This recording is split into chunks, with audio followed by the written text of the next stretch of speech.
This week on the podcast, we're talking about a problem-solving tool used by designers called Smart Little People.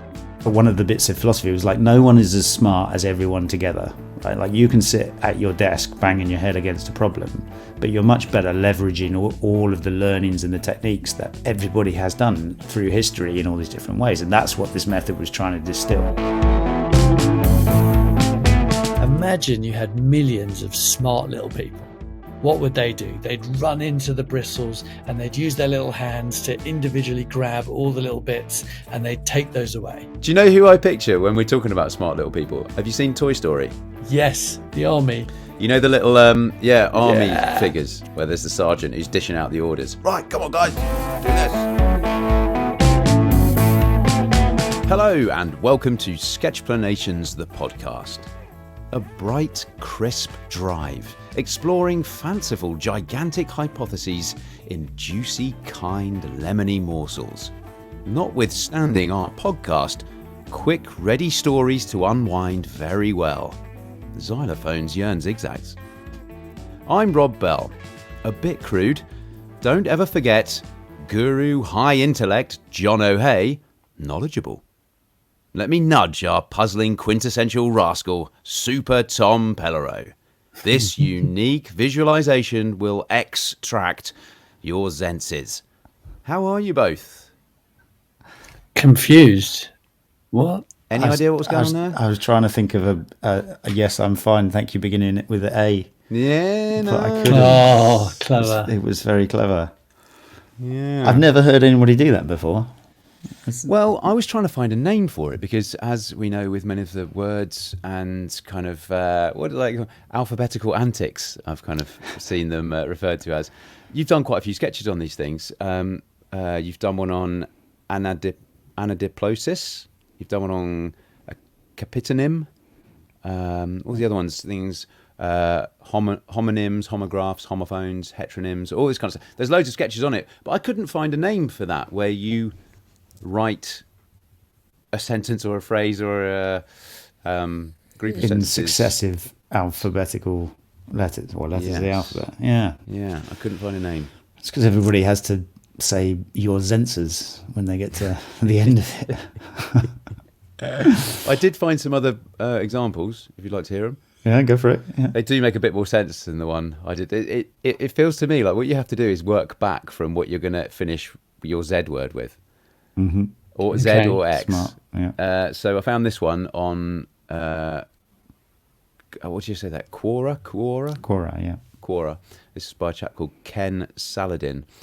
Any botanist can describe ecological factors governing horticultural innovatives, just knowing limited magnesium, nitrogen or phosphate quantitative requirements.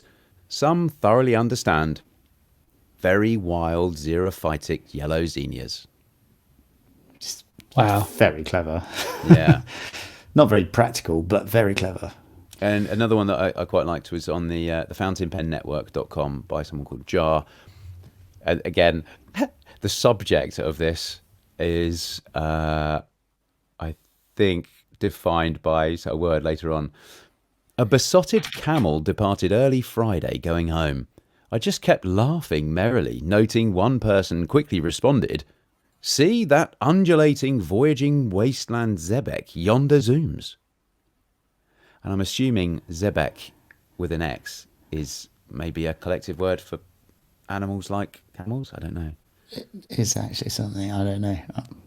Yeah. That's mad. It's a mad thing to do. No name for it. I remember reading this news article. It's before the days you could just find it back on the BBC. And it was somebody found a book in their attic where somebody, a member of their family, had written the whole book with words beginning with W. The whole book? Yeah, and like that wouldn't be that spectacular, except it was like 5,000 words long or something like that. All of it beginning with W. W's not bad actually. You can spin quite a lot long sentences with W. Just give it a try. Will we walk whilst waiting? No, whilst waiting. That's right. But yeah, that's the idea. I think it was a story about a whale, as you might imagine. Yes. Very clever. Who could whisper? I did see And another. wink. Once you start looking at all these things, you find some weird stuff. Apparently, there's a book out there, and I can't remember the name of it now, sorry, where the author purposely wrote the whole novel with using words that don't have any E's in them. So there are no E's in this novel, and E is the most used letter of them all. You certainly get a few in my name. You do, yeah. You get a few for the pound. Never counting. Another thing I did find, it's called a pangram. Have you heard of a pangram before? Yes, but I forgot what it is. So it's where it's a phrase or a sentence that uses every letter in the alphabet. Yeah, there's another word for those. And apparently the one that most people know is the quick brown fox jumps over a lazy dog. Have you heard that before, Tommy? Yeah, that's for typing, isn't it? That's what you do, the typing practice. Oh, there you go. There you go. Yeah, I looked at pangrams a fair bit because I made a font for Sketchplanations. Yeah. And so one of the things obviously you've got to do with a font is write every letter. Yeah. And so that was how I started. I was like, okay, well, I'll write the quick brown fox. What was it? The quick brown fox jumps over a lazy dog. Yeah. And I'll write that, and I'll be like, oh, brilliant! I've done every letter. And then I learned very quickly that that's actually not. It's not very helpful for making a font. Even though you've written every letter, what really matters when you're making a font is checking different combinations of letters next to each other. Yeah. Yeah. So you need a word which has two P's in the middle, like zippers or something like that, and then you need one which has a D followed by an A, and how they're going to fit together because the D sticks out a lot, that kind of thing. Yeah. And so people have done these amazing things where you write all of this. I mean, it just looks like crazy words, but the words are very carefully chosen to have specific combinations of letters, like a double O in the middle, which is very clever. And then you can check that all of your font looks really good. It blew my mind on the weekend when you were saying that you created a font. It's like, that's pretty cool. I don't know, like, did you draw them by hand? How do you create a font? Is that a digital, like? Yeah, I did draw them all. So I found a template where you do all the letters, but I also found these ones where you do all the letters together, and so that's how you can check that it actually looks right. There's a really interesting blog called Wait But Why, which does like long form articles, and I remember reading something there. He was like, I finally found out how to pay somebody to make an ebook of all my stuff, and so that's how I created a font. I paid somebody to make a font of all the letters that I drew. So I don't really know, but I finally figured out how to pay somebody to do it, so that was good. Oh, nice. It's brilliant. Well, you could even do it. Talking of like jobs and stuff, what I did there, whatever the alphabetical antic, was that right? Alphabetical. What did I call it earlier? Yeah, the alphabetical antic of using every letter consecutively at the beginning of words in a sentence. It kind of feels like there's something that you'd get given for homework to do at school, like, I don't know, third year English or something. And as a kid, you'd be going home, this is rubbish, can't believe I've been given this. But as an adult, you'd be like, oh, that sounds quite fun. I mean, do you get quite involved in the kids' homework sometimes? Like, oh, this is brilliant. And they leave you to it because you're having a great time. The Jack's just going through his exams at the moment. So he's doing a lot of practice papers and things like that. So, and the non-verbal reasoning, which is the kind of shapes and which shape comes next, or the the A, B, C, and all that sort of stuff, and you kind of which one of these fits in. I quite often sit with him and do that, and some of them are really difficult. I sort of remember doing them a little bit at school, but didn't they really kind of accelerated them or kind of muscled them up? They've really kind of put them on steroids these days, and it's quite challenging. Yeah, I feel about the same way about those captures. When you're on the internet and it says, "Are you a human?" It gives you a little puzzle. Yeah, and I'm like, oh, I don't know. Pick all the ones with lampposts in. I don't know. Is this a lamppost or not? I feel like I'm going to fail the human test. No. No, I was impressed with that. Our 9-year-old was doing the 13 times table. Oh gosh! Today I was like, oh my god, I don't know the 13 times table. Anybody else know the 13 times? No, I can up to 3. no, yeah, exactly. Starts getting No, complicated. they work them hard. There we go. Anyway, whatever they might be, palindromes, anagrams, isograms, another one. All good fun. But enough messing around with words and the like. We've a podcast to record, guys. And as the man who hated animals once said as he instructed others to board the train, step on, no pets. That's a palindrome. Did you find the sketch for Sem Ordinilap? Oh, no, but I read about some Ordinalaps. Yeah. Yeah, which is where an entire Sem Ordinilap is palindromes backwards. Yeah. And so a Sem Ordinilap is where there's a word reading it forwards and there's a word reading it backwards. What? So give us an example. I've forgotten. Desserts is one. Yes. Desserts is stressed backwards, so that's a Sem Ordinilap. It's very clever. I don't think there's very many of them, but yeah, palindromes are not Sem Ordinilap. And it's one that isn't the same word backwards, like Hannah, for example. Yeah, so like I think race car, because that's just the race car is a palindrome where it's race car backwards as well. I know you have to it's in the sketch. You go check out the sketch.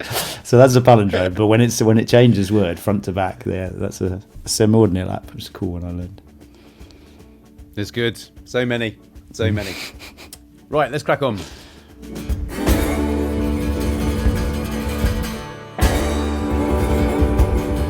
This week, we're going to be talking about a sketch that introduces a design creativity tool called Smart Little People.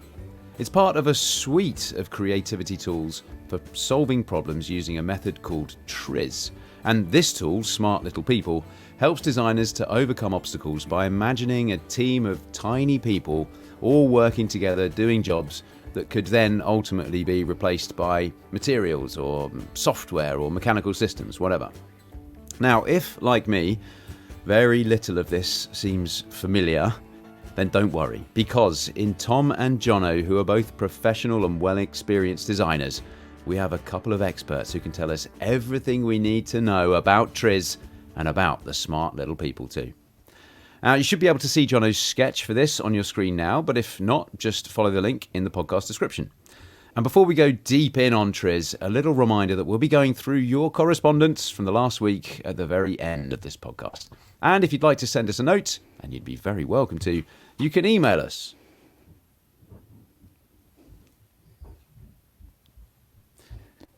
Are you waiting for me to say the email address? Yep. Please. Okay. You can email us. And if you'd like to send us a note, and you'd be very welcome to, you can email us. No, don't say the at first. Oh my gosh. Shall I just say it, Robbie? Do you need to say that your bit again? You can email us. hello@sketchplanations.com. Lovely stuff. Right then, seeing as we're flowing so well. First up, what is TRIZ? Either of you, Tommy, Jono, what is TRIZ? Yeah, why don't I can give a little history of it, and I'd probably say where we learned about it at all, which is we did Tom and I both did exactly the same degree pretty much at Bath University, and we did an advanced design course in our final year, which was really like transforming and really fascinating. It was taught by a really cool teacher called Daryl Mann, and he introduced us to this thing called TRIZ. And so TRIZ is a Russian acronym. Translated into English, it stands for like the theory of inventive problem solving. And it came from, so the story goes, from this guy called, I'm going to get the pronunciation wrong, but Heinrich Altschuler. And he was, I believe, in Azerbaijan, but he got a job working in the patent office, and he was a very creative bloke, regardless, no doubt. But working in the patent office was, I think, really interesting because you get patents coming in and you're looking at them. So a patent is you you come up with a design and you want to protect it. So you write down, here's the clever bit about this design, and you submit it so it can be protected so nobody else can copy it. And so you're there reviewing these patents, and every one that you get is completely different. So they're, one of them's in farming technology, and one of them's in healthcare, and then the next one's in TVs or whatever. And what he noticed, so the story goes, is that across all of these different industries and in all of these different individual innovations, people were solving the same kind of problems in the same kind of ways.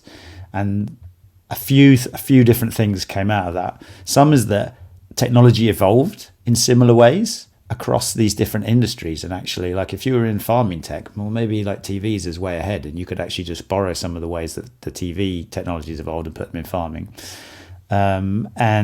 And other ones they were solving the same problem if you abstracted it up a little level up. And so he tried to like codify all this stuff and essentially made a theory of inventive problem solving, so you can like have a design problem and then use some of the tools from TRIZ to just follow systematically. The idea was always that you just follow systematically a way to get a creative solution to problems. And so is it a kind of framework to get from problem to some kind of creative, inventive solution? It's a framework that you can use and can help you along the way. Yeah, and I think over time it's evolved in all sorts of different ways, but fundamentally, like there are some principles behind it. Like here's some ways of thinking that you might use, and then also some methods. It's like, okay, you follow this process, and then there are some individual tools. And I think that like the sketch you picked out today is one of the individual tools. Now I know, like just surface tip of the iceberg, and what I know is through you boys and through what I've found out and from what you guys have told me, and it seems really, really interesting, and I really enjoy the fact that I'm aware of it. It can feel quite academic at times, I think, and quite heavy, but as I say, I just know the absolute tip, and I've never used it, but from what I know, it feels like something actually quite a fun process to go through to help you think in ways that you might not get just sat at a desk trying to go, right, come on, be creative, think about this differently. Yeah, I think the standard things like, I remember one of the bits of philosophy was like, no one is as smart as everyone together, right? Like you can sit at your desk banging your head against a problem, but you're much better leveraging all of the learnings and the techniques that everybody has done through history in all these different ways. And that's what this method was trying to distill. It's like, let's not me just sit here and maybe I'll get a creative solution, maybe I won't. No, let's follow solutions. Let's figure out what all these other people have done and try and apply those to the problem. Tom and I have had, I don't know, for the last nearly 20 years, a random sort of back channel of chat where wherever we see like some cool thing which just fits bang into TRIZ, I'll take a picture and send it on. And we've literally been doing that for nearly 20 years. Nearly 20 and it's years. interesting how things have developed, and they continue to do so. And we keep on seeing examples like, oh, that's a nice one. So in reality, in the commercial world, is TRIZ used, and if so, who's using it? Yeah, I mean, I don't think it's something that it's not one of the most common sort of innovation frameworks or anything like that. So, something like design thinking would be, has a much stronger take up. It's not something that's massively design thinking studied. Is that another kind of framework? Yeah, and I think maybe one of the other aspects about TRIZ was based on like technical problem solving, right? So you've got an engineering or a design challenge, and of course, if you're working on commercial projects, and this is some of this led to like me get my PhD topic and all that was. It doesn't matter just about the technical solution. It matters whether or not people like it and people buy it, or whether it fits in with the trends of the time and whether it meets user needs. And so there's all sorts of other aspects, as no doubt Tom can speak to, about what something will make successful. And the technical creative solution is only a part of it. And obviously that's where a lot of these things came from, because they were from patents. So it doesn't tell you actually how to make a hit product, but it might tell you how to solve a problem in a product in a clever way. So what you said there does kind of ring with what I've read around this a little bit. That large commercial companies probably tend not to disclose publicly how they solve their problems for obvious reasons, but it has been reported that TRIZ has been used by the likes of General Electric, Rolls-Royce, BAE Systems, NASA, Siemens, Ford, General Motors, Procter & Gamble, BMW, Apple, quite technical or tech-heavy companies, I guess. Yeah, I remember a conference I went to, the best presentation was by some folks at Samsung, right? It's a massive company, so it's not like everybody at Samsung is doing it, but some people were, and they were. Right, awesome. So apparently Samsung have invested heavily in bedding TRIZ into what they do. It's used throughout the company. Apparently even the CEO's been trained in TRIZ. Apparently in 2003, TRIZ led to 50 new patents for Samsung. Yeah. Well, certainly huge. Also you can mention my company with Lord Sugar. We use it a lot. Right. Talk us through that, Tom. Jono and I are fortunate in the fact that because Darryl Mann was actually only at the University of Bath for a couple of years, I then went to work for him for 3 or 4 years and worked in the sort of consulting area for about 5 years before then using it to look at nail files originally. So one of my favourite parts of TRIZ is this idea of inventive trends that things follow. So, for example, one of them is that if something is straight, then there is probably some benefit in it being curved. Like, for example, cars in the 50s, 60s tended to look like a box, didn't they? Yeah. They were just sort of straight edges, straight lines. And now you look at cars and they're hugely curved in different directions. Just to put, it's massively simplifying it. But Boeing came out with the Dreamliner recently, and which was, their new massive launch. The main thing it has is curved wings. Like curved up wings. And now I'm sure there's a ton of technology and engineering going into that, but in some ways to look at it, you're like, well, the wing was straight. There was probably some advantage in making it. So, and actually, I saw it. We went around the Museum of Flight the other day, and the back where's that, Johnny? In Seattle, and the back of the engines, where the exhaust or the jet air comes out, they basically just made it like a frilly edge all the way around, and it massively reduced the noise coming out of the engines. Wow! And so it's another one where you sort of look at it and you're like, wait a second. Yeah. Tom, you were saying surfboards. So at a really simple level, a hammer handles were originally just a straight pole. Weren't they, right? Nowadays, hammer handles are all kind of shapes to fit the shape of your hand, because when you go to hit something, it's really useful that it has that sort of curved shape so you can hold on to it more tightly and it doesn't slip out of your hand, right? Milk bottles or bottles used to just be sort of straight-sided bottles, and now they're all curved and they fit into the shape of your hand and they're squeezy and they look more aesthetic and they look nicer. So for my most famous invention, my most famous first invention was my nail file. Nail files were traditionally always completely straight. I used the TRIZ trends and I came up with this idea of a curved shape. I had one that I tested that was a pure boomerang, and that actually wasn't very useful. But the idea of an S shape meant that it fitted in the hand nicer. It followed the natural shape of the nail. You could use the outside of the curve to get closer in underneath the nail. And so this TRIZ methodology inspired that idea. It was then an unbelievable amount of work to actually bring it to market, and it took me a couple of steps. It took me a couple of tries until I then went on The Apprentice and did it like that. And it's still today. So I've been working with Lord Sugar for 12 years, and on Amazon it's still my third best selling product, that curved nail file. It's unbelievable. I've been the curved nail file guy for like 20 years now, and that was inspired by a TRIZ methodology. Do both of you use TRIZ today still in your roles? Me, certainly. A lot. I don't know if it's sort of become part of my thinking, and I don't spend a huge amount of my time sort of inventing, but Another aspect, which I'll let Jono talk about, is contradictions, and maybe actually that's an area that he uses a little bit more. Is that another a kind of tool within the framework?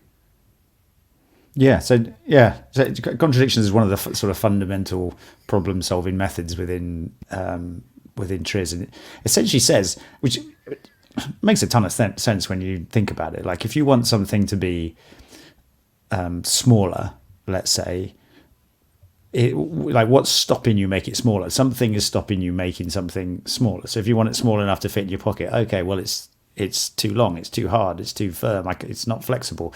And so there's always something that's stopping what you're trying to improve. And so contradiction, as say a simple example I usually give is if you want a walking pole, then you want the walking pole to be long. So you want it to be like the full length of your legs so that you can touch the ground and it's convenient. But of course, that's not very convenient when you get back to the car. So when I'm back to the car, I'd like it short. And when I'm walking, I'd like it long. So I think I see where we're going here. I've got a contradiction to solve. And part of TRIZ says that actually technology moves forward by the resolution of contradictions, where people have found a way to have some way a bit more without the drawback of the other thing which is opposing that. And so that's the contradiction. There's lots of different examples. And the thing about the innovative step is that instead of taking the trade-off and being like, oh, okay, well, I'll make my walking stick sort of long enough that it's okay to use when I'm walking, but short enough that it's okay that it doesn't hit my legs when it's on the back of my bag or when I'm getting into the car. Instead of accepting that trade-off, trying to find a solution that is best in both instances. And I think you also see a lot of contradictions, John, I'm sure, in your UX world, where you want the process to be really slick and fast, but you've got a lot of information to transfer at the same time. Yeah, I mean, it's because like the TRIZ principles were from work quite a long time ago with a lot of technical products. I've not translated them to the screen, but like a standard problem is like, oh, I've got an interface, I've got a screen, like say Gmail or something.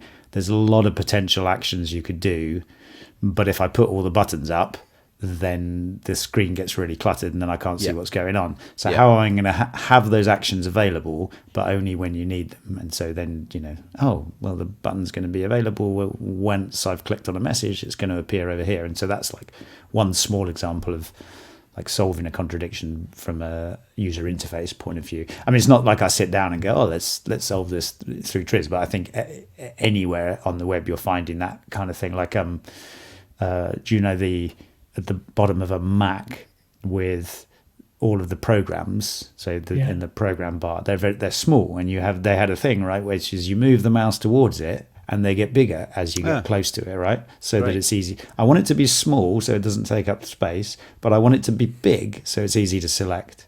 And so you're like, oh, and actually, I mean, software's an unbelievable place to be solving these contradictions because you can make software do magical things. Like I can't just vanish this walking stick when I get to the car, but you can vanish, a window from your screen digitally. Yeah. I actually often think that, like you can just clear your desktop online. I'm like, my God, I wish I could just press a button and just clear my desktop for real. Like flip the desk over and be like, right, new tasks, clean desk. But you can't. I often wonder about translating them. You can. I could flip the desk. So you got another problem to deal with. Yeah, well then I'd have to stick everything down, so it didn't. And so on that kind of subject, one of the principles that was identified as a solution is what's called blessing in disguise. So talking about your desk, sometimes a cleaner might come into our office and not knowing, just like clear all my stuff off my desk. And I'll come in the following day and like, oh my gosh, where is all the stuff? And I'll be like, oh, but that is really quite nice. And that's a kind of blessing in disguise that you didn't mean to have it cleared, but it's all been cleared for you. And actually, did I even know all that stuff? Did I need any of that stuff on my desk? There are lots of lovely blessing in disguise examples, but that's sort of a similar one. That's nice, and that's almost just a like a perspective in your mind, an attitude thing, just to look at it differently. Just that Yes. it's there, and you can either be annoyed at it, or you can go, oh, actually, that's quite good. There are some benefits of that. Yeah, I had a classic one today. I wrote really quite a long and detailed email with lots of links in, and then my computer crashed because of something. And it's very unusual these days, but I reopened the email and it hadn't saved that quite complicated work I'd done. And I went, you know what? Actually, I'm not sure I needed to share that with them yet. That's probably a bit confusing for them. So I'm not going to redo it. I'm just going to send it as it is and say, we can talk about the details further. Brilliant. Blessing in disguise. One of the other things you mentioned, like what is TRIZ, like one of the sort of more philosophical tools, you can do it as a practical exercise from TRIZ, I learned, was use of resources. Yeah. And so say again, use of resources. Use of resources. So it says, okay, well, what have you got in your system that you can use to solve your problem? And actually, sometimes it's changing the idea that actually this thing which was annoying for you, maybe it could be something that's useful and help solve a problem. And I remember reading just recently, a good friend of ours said that they're living down in Devon, there is a big server farm, and so they've got all these computers which are churning out lots of heat all the time. And instead of going, okay, well, we need to bring lots of things in to cool these down, it says, okay, well, actually, maybe we can take that heat, and they're using that heat to send it to a building nearby. And so you go, instead of that being a problem, you say, well, how can that be something that's useful that can help me solve my problem? And that's one of the ways. Yeah, it's a bit more of a mindset shift. It says, let's not try and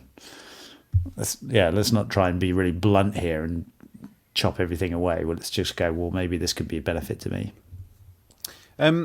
So again, through my research, an example I have you noticed if you've got an internal combustion engine on your car, have you noticed that when you go to fill up now, it's a slightly different experience in a new car to how it used to be, when you used to have to either take your key, so you flip the little bodywork bit back on the hinges, and then you'd unscrew that cap, which sometimes you had to push it, or how much force do you need to push it, which way does it go, and then you put the cap on the roof of your car or on the top of the petrol pump, and then you fill up, and then you either forget to put it back on, or you can't get it back on, or you get your hands covered in petrol when you're putting it back on.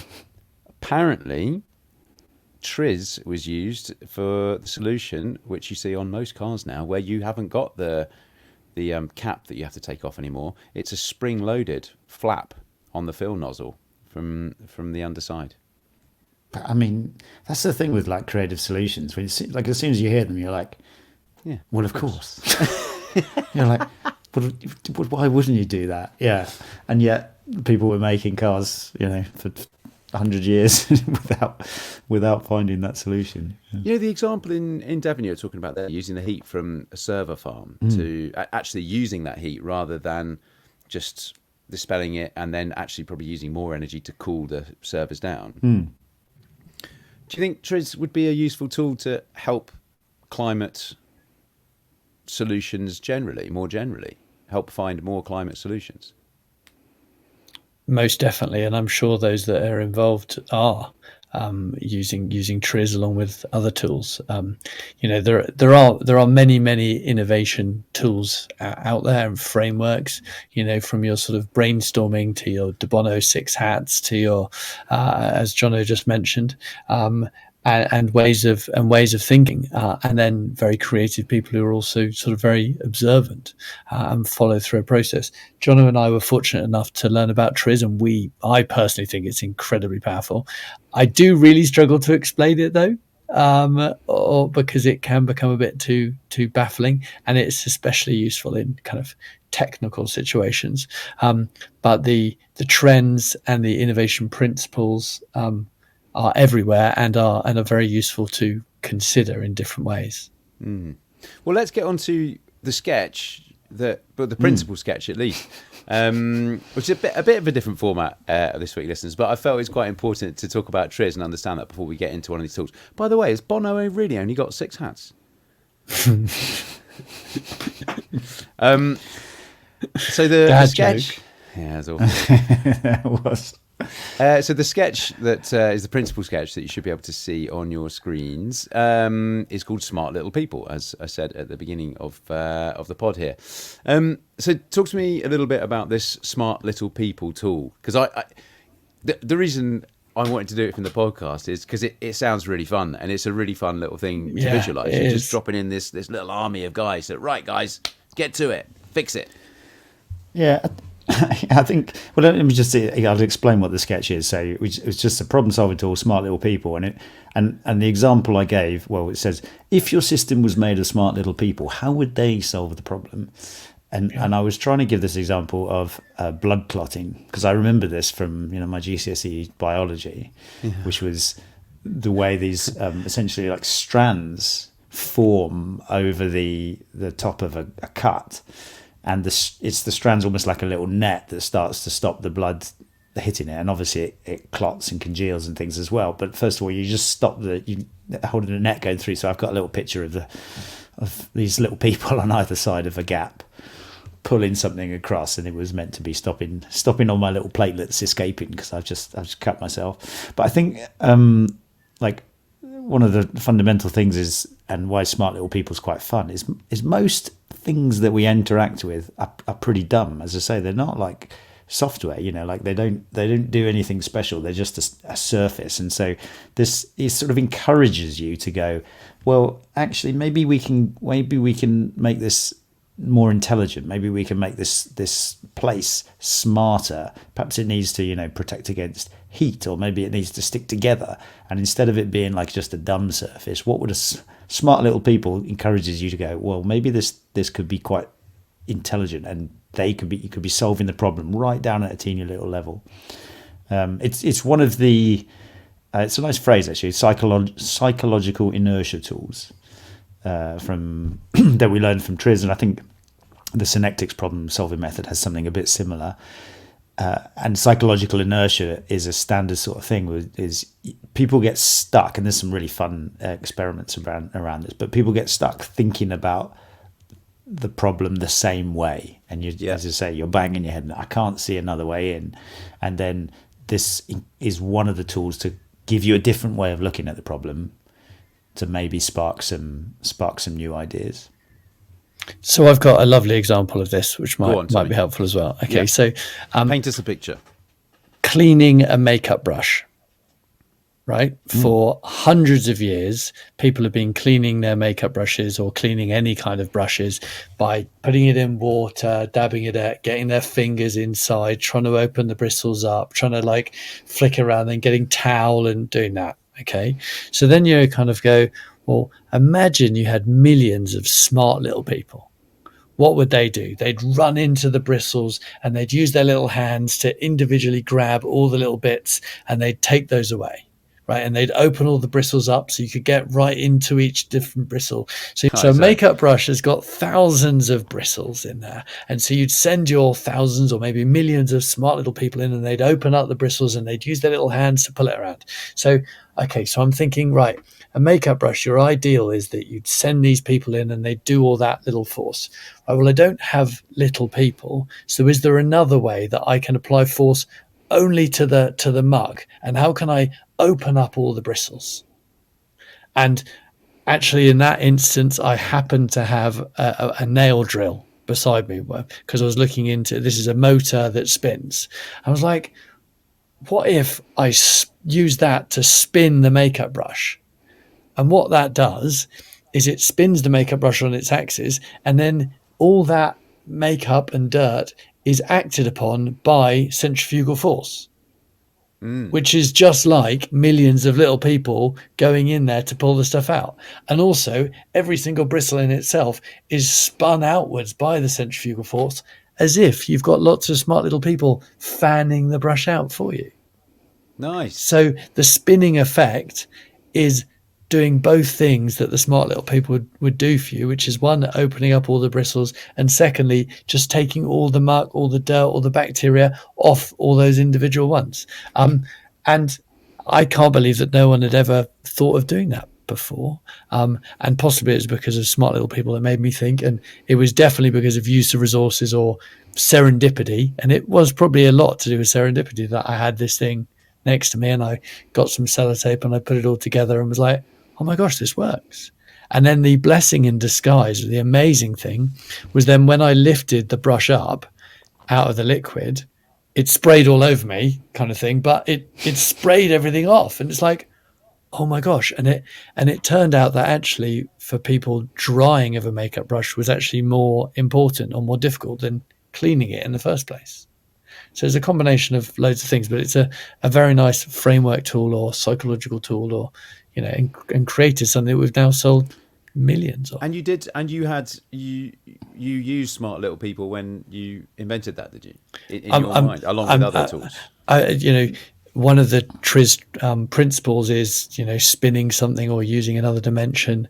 I'm fortunate because I've been using it for 20 odd years. That's just how my brain That's works. quite cool. It's like driving a car, right? You don't think about foot on clutch, put into gear, release clutch, handbrake, mirror signal, maneuver. You just do it. That's what your brain's doing with TRIZ when you come up against a problem. That's pretty cool, that, Tommy. Thank you. No wonder your eyes are so manic whenever you're thinking. So Smart Little People running around inside his inside. head. Do you know who I picture when we're talking about Smart Little People? Have you seen Toy Story? Yes, the army. You know the little army figures. Yeah. I think about them, and the way that I think about Smart Little People interacting is the way those army figures communicate with each other as well. Where there's the sergeant who's dishing out the orders. Right, come on, guys, do this. Yeah, and, that's what I think of. And another great example is Teflon coatings or something on a frying pan. Yeah. You know, and you could sort of view that as millions of smart little people with their little, you know, with their shields up, that you can't damage me, you can't get through me. And it was that kind of way of thinking that it's a nice example of that surface coating. There's you know, the classic example, it came from like copying nature, but the Velcro one, right? Yeah. Velcro came from the burrs sticking on the dog's fur, and you're like, oh, well, these little curved burrs sticking on the fur, but Velcro is one of the where you can just imagine. It's like, well, if I have like a surface which is a bit furry, how would I stick this other surface to it? Well, I'd grab on with these hooks, and I'd have loads and loads of these little hooks with these little people grabbing on. And I was thinking, Velcro's, you know, a bit like that. That's brilliant. And I was thinking about, you know, like, fundamentally we talk about contradictions. It's just something like Gore-Tex, right? Like breathable fabrics are such a classic thing. But first of all, you're massively trying to solve this contradiction, which is I want to keep the water out, but I want to let air through it. Yeah, is that right? Yep. And keep the water on the outside. Basically, you want porous, non-porous. Yeah. So I want to breathable but not waterproof. Yeah. An amazing contradiction there. Is it a classic example of one? And their solution, Jono? Well, I don't know what the magic of something like Gore-Tex is, but I just imagine, like, if I made that of Smart Little People, I'd be like, okay, you know, let the air through, but stop all the water. How would they do that? But as you say, when you say it out loud, you're like, that's impossible. Can't do that. And that's what most people probably thought. Well, that's impossible. No one can do that. Let's move on. But then if you look into it a little bit more, an air molecule is a bit smaller than a water molecule. So if you make loads of really small holes, then actually air could come out, especially with heat and with sort of the force of the heat, but water can't get in. And I think also there's something special about the shape of the hole potentially, and when you start getting down to it's an incredible material, but it was probably born from that realization that a contradiction is solvable. It's not just about a trade-off, and secondly, start looking into it in more kind of detail and more nuance. It's brilliant. It's brilliant, and I love how fluently you guys speak about all this as well, because you've got so much experience using it. It's lovely. It's really enjoyable to sit back and listen to. We had one of the things I like, and I remember looking at lots of different solutions, is like natural pest control, and I think that's a great example. When you mentioned about your little soldiers, I think of those as very, you know, natural pest controls are very much Smart Little People. Like, you know, I've got a field of crops and I've got all these bugs on individual leaves. How on earth am I going to do that? Well, I literally am going to send in smart little insects in this case to go in and pick each one off individually. But you'd never be able to do that with something like physical or mechanical. And I was thinking, the natural pest control things are kind of amazing. It's a bit like when you go, I want to keep this patch of grass short. Well, sometimes the easiest thing is to get some goats or something, or sheep. Yeah. But they're not exactly, they're not little people, they're just animals. If I may, Rob, am I allowed to take us on to another sketch? Yeah, you can do. Yeah, do it. 9 Windows, which is sketch number 282, which is this concept that a lot of the time design is just focusing on the product in its main use case. For example, a bicycle, I get really quite frustrated with bikes because they seem to only really be invented or created for when you are cycling, when you're taking them. They're not. No one, in my opinion, really thinks about, apart from Brompton, maybe, about what happens when you get that bike home. Mm-hmm. Like you live in a flat in London, and you get your bike, and you have to put it in the front door, and the pedals just catch on everything, the wires catch on everything, the handlebars on literally everything. The wheel turns. Oil up the wall. You scrape oil up your trousers. From the chain. So you're not thinking about, and so the concept of 9 windows is your middle window is your kind of standard, your main use case of when you're using it to cycle along. But what about afterwards? What about before? What about the macro, the kind of the bigger system that it sits within, potentially rain and stuff? What about the micro? What about the details within it, like the oil, the fact that chain is going to go? And I really, really work on my own personal thinking and those around me's thinking. So, we talked about my curved nail file at the beginning. One of the things we did is adding some tools, because before you file or after you file, you might want to clean underneath the nail. So we built in a little nail cleaner that goes underneath, so it uses the plastic and it works. And there's also a cuticle pusher at the other end of it, sort of trying to think about the before and the after. And a lot of the products that we now design, like our travel mirror, it comes with a really nice case to put it in, so that, because mirrors are so easy to damage, and you want a nice case. You don't want to have to then have to store it carefully. So it's a very powerful way of thinking, actually, in product design and many other fields. Yeah, I realised I put on the sketch just practice thinking in space and time, and which 9 windows is just a template to make you do that. But just that phrase is quite powerful, I think, isn't it? Practice thinking in space and time. We always spend, as Tom says, like you're on the here and now problem. But what about the rest of it?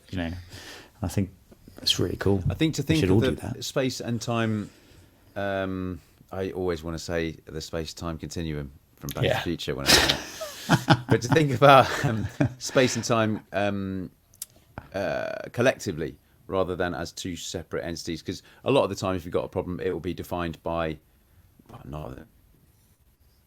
A lot of the time, if you've got a problem, it will be defined by one of those dynamics, right? Space or time dimension, or probably others as well that I can't necessarily think of.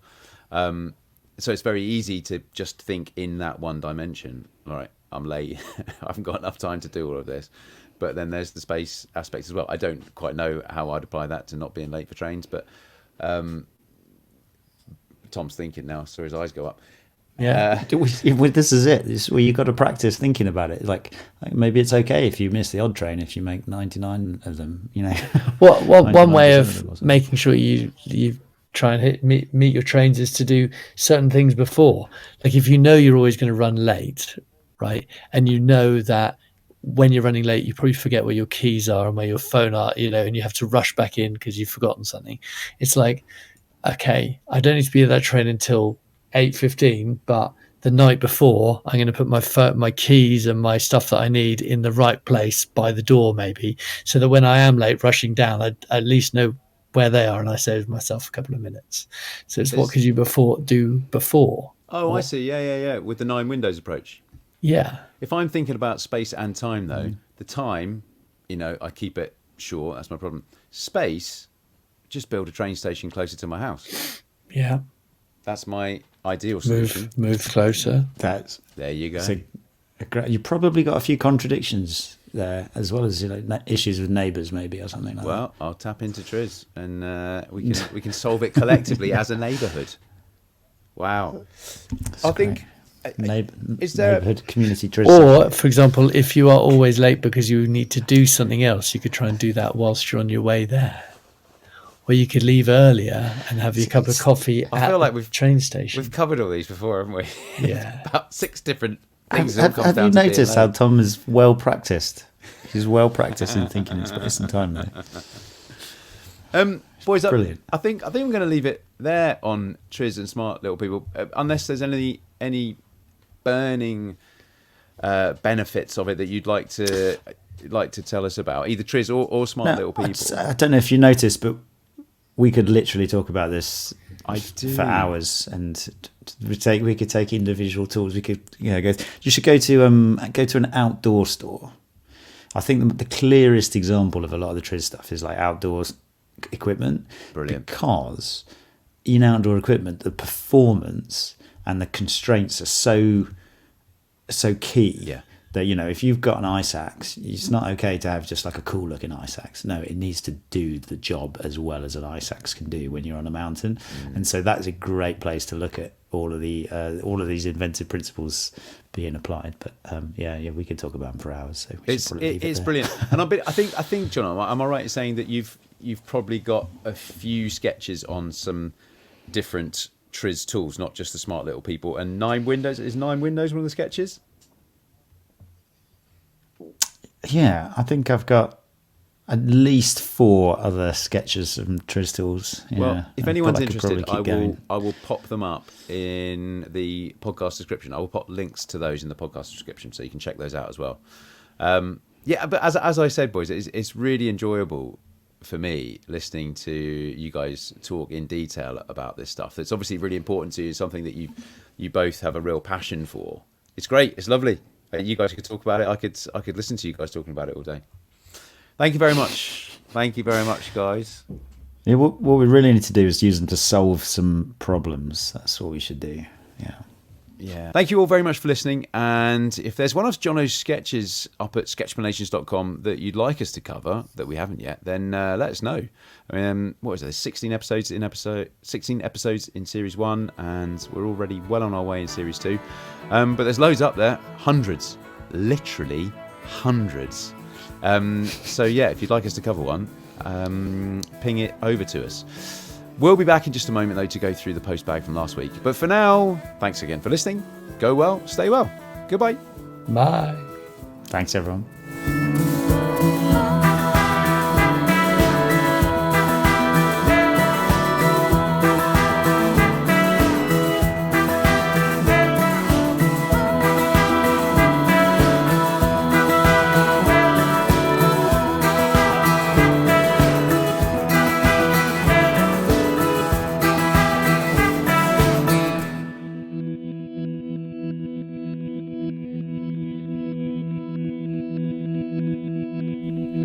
All music on this podcast series is sourced from the very talented Frank Cinelli. And you can find loads more tracks at frankcinelli.com.